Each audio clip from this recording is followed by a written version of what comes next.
Welcome everyone back to weekly weather updates, and in today's video we're going to have the latest from the live radar, run through the weather warnings as we still have a wind warning issued for western and northern areas. Hasn't been updated in the past 24 hours, but we will still have a look at it just to look at the affected areas. Then we'll run through the latest UKV, have a look at the precipitation and the temperature over the next 5 days. It is going to remain cold and unsettled over the next 24 hours or so, but then we're going to see a complete flip for Christmas Eve through towards Christmas Day and Boxing Day, as we do see a southwesterly wind pushing in, very mild air coming up from the Azores, and then higher pressure toppling in, giving us a fairly mild and dry Christmas period. However, as we head towards New Year's, for the last few days of December into early January, there are still some very intriguing signs of potentially something quite a bit colder as we do head into 2025. We have got a pretty high confidence now. The jet stream is going to be disturbed quite significantly in around a week's time, and we're going to see a big area of high pressure moving up towards northeast Canada, maybe even towards Greenland, and it's going to encourage north or northeasterly flows.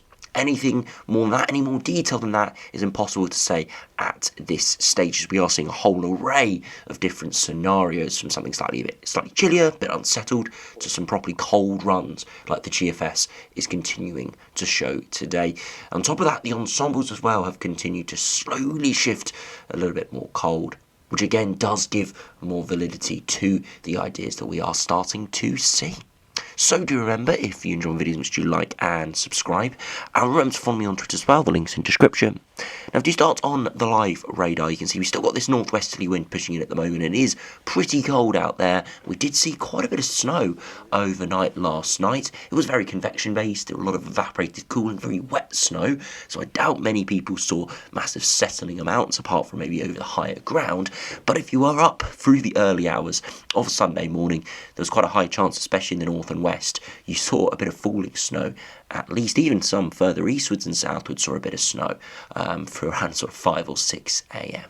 But with the sun now coming up, with the air mass starting to lose its strength, we are starting to see more of that precipitation turn back for rain, but we are still seeing a bit of snow over the higher ground, and the wind is slowly dying down through today, and it will subside through this evening. You can still see quite a few heavy blustery showers across Scotland again. Over moderate hills, we're seeing it turn to snow. Further southward, still plenty of showers. Again, most of these are rain with a bit of snow over the higher ground. But again, wouldn't be surprised within some of the core of these showers, we still saw a bit of winteriness, maybe hail, sleet, or a bit of wet snow. So still pretty cold, still pretty wintry out there. But all is changing as we head through Monday into finally Christmas Eve. Now, if you look at the temperatures, you can still see it is really quite cold. Recording this around 2 p.m, so it should be the mildest point of the day. And you can see for most, temperatures really hovering around the low to mid-single digits. A few tints of yellow, which is us getting towards maybe 7-8 degrees, but most around that sort of 4 to 6 degree mark. Not record-breaking cold, a couple of degrees below average, so nothing ridiculous, but a lot chillier than it has been recently and what it will be through the Christmas period. If you also do put on the past 24-hour snow, we'll be able to see where we have seen some falling snow. You can see mostly targeted in the north and west, but a few of these showers drifted slightly further south and eastwards. And again, this is not saying where we've seen settling snow. This is not the total amount. This is the amount we've seen falling out of the sky. So you can see some significant amounts of snow falling out of the sky for much of higher ground of Scotland, but even further south and eastwards, some darker colours mixing here. So quite a lot of falling snow. Again, you can see where the hills and the mountains are, but you can even see some low-lying areas seeing a bit of falling snow as well through the evening, especially through Northern Ireland and the Republic of Ireland. But as I said, we're expecting this to subside now, but you can see why we were talking about snow in the last couple of days, because we have actually seen quite a bit overnight last night, but it is now, as I said, all subsiding. If you look at the wind speeds, you can see these are the average wind speeds at the moment, not wind gusts, so wind gusts are actually higher than this, but these are the sustained winds. You can see especially down those northern and western coasts, it is really quite strong, and you can see over the higher ground of Scotland really whipping up at the moment. Wouldn't want to be caught up there at the moment. Heavy snow and very strong winds, blizzard conditions again. Very rural, but if anyone is out there, it's pretty dangerous at the moment. Winds, as I said, will be dying down as well over the coming hours. If you look at the latest weather warning, you can see we have got a widespread warning issued for those northern and western regions. Again, it has not been updated since Thursday, so we won't have a look in this detail. We've looked in the last few videos, but again, we're looking at 50 to 60 throughout the rest of today, up to 70 in a few spots, and you can see it expires at 9 PM this evening. Now, if you go over to the latest UKV now, you can see all those heavy snow showers through the early parts of the morning, slowly subsiding through today and drifting away, still a bit through Scotland, but mostly through this evening, turning much drier. And there's a risk of a bit of frost around potentially in a few spots, especially further eastwards, as we do see clearer skies overnight tonight. Into Monday, though, we start to see a bit of rain drifting in through the morning. It's very slow to progress in. It's actually further eastwards. It's still dry and a bit sunny, but still cold there. So we would still see temperatures maybe only 5 or 6 degrees. Further westwards, those temperatures are starting to rise. And you see, as we head into Tuesday, we're all under the more cloudy, muggier conditions. Those milder air masses moving in with a lot of cloud and on and off rain, and that's what we see here by Tuesday for Christmas Eve. It is a pretty dreary, bit of drizzle around and a little bit miserable, but it is mostly dry and it is pretty mild. Into Christmas Day itself, again, still a lot of cloud around and a bit of rain further norths and westwards. At the moment, it does look like that will just remain just across the far north of Scotland. So for most, it is dry. And you can see there are a few more breaks in the sunshine. Hopefully that increases in the next day or two. Hopefully we can get as much sunshine as possible for Christmas Day, as I know a lot of people want to go out for walks, etc. And the other good thing, we'll have a look at those temperatures in a minute. It is going to be pretty mild. We're looking mostly around the 10 or 11 degree mark. As we finally head into into Boxing Day, that rain slowly drifting southwards in the north and the west, but still the high pressure is holding on, so it doesn't make much progress further southwards and eastwards, and a bit of drizzle around and a bit of lighter patches of rain, but again, mostly dry and a bit of sunshine coming out in the east. So you can see through the Christmas period, it is looking like we are going to see quite a lot of cloud, bit of drizzle, maybe even some light to moderate rain across the far north of Scotland, but for most it should be fairly dry, and for all it will be pretty mild. So there'll be no issues with ice, there'll be no issues with snow, and there'll be no issues needing big coats or hat and gloves. It is going to be fairly mild for the time of year, a good few degrees above average. And the reason for that is we got this southwesterly flow coming in. You see it's northwesterly at the moment, that's why it's very cold. Those air masses will flip in the coming 24 hours or so, and you can see about a 15 degree temperature shift, maybe up to 20 degrees in a few spots on Christmas Day. Look at that, an exceptionally mild air mass moving in, almost a summer-like air mass, low teens. This would give mid-20s during the summer, but of course being midwinter, pretty much the shortest days of the year, we are in fact going to be only seeing 10 or 11. A slight inversion actually does take place as well, i.e. the surface temperatures are going to be colder than those upper air temperatures, just not as significant an inversion as we have seen or we could see. And you can see it is very mild through the Christmas period, but eventually, as I said, towards the last couple of days of the month, we are expecting it to turn quite a bit colder once again. Now, if you look at the max temperatures, you can see during the day only 4 to 7 degrees at best is expected. And then as we head into Monday, a frost in some northern and eastern areas, but not widespread. I'm not expecting it to be well below freezing, but hovering around that 0, maybe -1 or -2 at the lowest.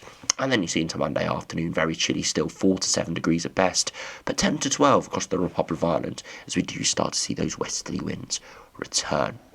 As we head into Tuesday, it turns milder for all. So for Christmas Eve, we are seeing those milder temperatures, kind of 10 to 13 degrees. And then for Christmas Day itself, we're looking again largely 9 to 12 degrees. Slight inversion starting to take place, so it could cool down a little bit more than this, but we're still expecting it to be fairly mild for Christmas period. And for Boxing Day, finally, still a pretty mild day. Again, slightly chillier, slightly more of an inversion, around 7 to 10 degrees. But again, nothing cold really in the grand scheme of things. Now, if you head into the longer range now, we'll be able to see that things across the Northern Hemisphere look like they're going to shift quite substantially as we do head in towards 2025, and it could turn much, much colder. You can see that westerly flow pushing in, and it looks very mild. A classic westerly wind with high pressure ridging in from Europe, meaning it is a drier westerly flow. Tropospheric polar vortex completely dominant around Greenland. This is complete opposite from any cold weather. You can't get cold weather with this sort of pattern at all. Maybe a bit of an inversion, a bit of frost and fog potentially, but you can't expect any snow or anything significant with this at all. All because European high is very strong, and the tropospheric polar vortex towards Greenland is exceptionally strong as well, and this just drives a positive NAO, strong jet stream coming in straight off the mild Atlantic. However, look at the final couple of days. The tropospheric polar vortex essentially gets drained from Greenland and it heads all the way to Russia up towards the north of Siberia. And you can also see there's still a bit of a lobe here towards Iceland. Now, what happens with this lobe is what will decide how cold it gets and how quickly it gets towards something a bit colder. And you can see that higher pressure moves up towards northeast Canada and it essentially blocks the normal flat westerly jet stream, and it allows it to amplify spikes quite significantly, and this pours northerly winds somewhere into the North Atlantic towards northwest Europe. Now here, this is the 30th of December, and you can see we actually are seeing a southwesterly wind. But if we do pull on the upper air temperatures, very cold air is very close by, and watch what happens in the subsequent days. Eventually, that lobe of tropospheric polar vortex transfers eastwards, and we do start to see a colder northeasterly wind. Now, the GFS here actually doesn't get that high pressure as close towards Greenland as some other runs, but look what happens. We see a lobe of higher pressure towards Scandinavia instead. So this is why I said at the start of the video, we are pretty confident we're going to see some blocking towards the northern hemisphere. We're going to see some sort of pattern that could be induces for something colder, but exactly how it happens and the details are still all up for debate. As you can see here, it still starts to go cold, but it does it in a slightly different way, with a Scandinavian high starting to build in. Now, in the subsequent days, we still see that higher pressure ridging towards Iceland and Greenland, northerly flow, and eventually that high pressure really starts to penetrate towards Iceland, and we start to see very cold northeasterly winds, really cold conditions there into the first week of January. If we do zoom in, 2 metre temperatures, 6 a.m. widely below freezing. This is 6 p.m. on the 6th of January, ice day for many people, and yeah, very, very cold. Dew point well below freezing, and if we look at the total snow depth, you can see nothing too significant. It's a fairly dry, colder pattern, but we would expect to start to see some convection coming in from those North Sea areas, and we would expect to start to see a bit of snow streaking in there with those northeasterly winds. You can also see here, it's pretty faint, but the yellow lines show where the freezing level is, and you see in many areas, you can see lots of zeros, implying the freezing level inland will be at the surface, which does mean that we are seeing, or we have a good chance of seeing sea level snow. So GFS not quite as cold and wintry perhaps as we saw yesterday, but nonetheless still very cold, and does it in a slightly different way, which just shows you that there's something is afoot across the North Atlantic and the Northern Hemisphere in general, but exactly what it is still trying to be figured out. I do think we'll have an answer in the next couple of days. Hopefully by sort of Christmas Day into the subsequent days, we should have a very good idea of what the overall pattern will be. But again, these details we're still going to have to iron out. I do expect, though, we start to see that transition to something colder, perhaps come the end of this week. That's when we start to see that high pressure up towards northeast Canada by kind of like next weekend, so in sort of 6 or 7 days' time. And once that does happen, that is when things will start to fall into place and we'll have a very good idea of the overall evolution. Now, if you do compare to the latest GEM, again, we see the northeasterly wind at the moment, high pressure slowly building in as we do head for Christmas period. Again, nothing remotely cold looks possible here, but a very similar pattern to the GFS. High pressure up towards northeast Canada, up towards Greenland, lobe tropospheric polar vortex heads towards Siberia and Russia, and another lobe sticks here towards Iceland. And you see, as we head towards day 10, we start to see those very cold northerly winds trying to push in. Small little low pressure systems, though, get caught up in the flow, which does introduce some slightly milder air. But again, small evolutions, small shifts in this pattern will turn us much colder. And of course, with this small wedge of milder air, very cold air developing into this small or low pressure system, there would be significant snow with this. Look at that, very heavy snow would likely fall within that system. And you can see where that snow does fall. Here is across Scotland and northern England, but there's a possibility that shifts a couple hundred miles further southwards and becomes a bit more widespread.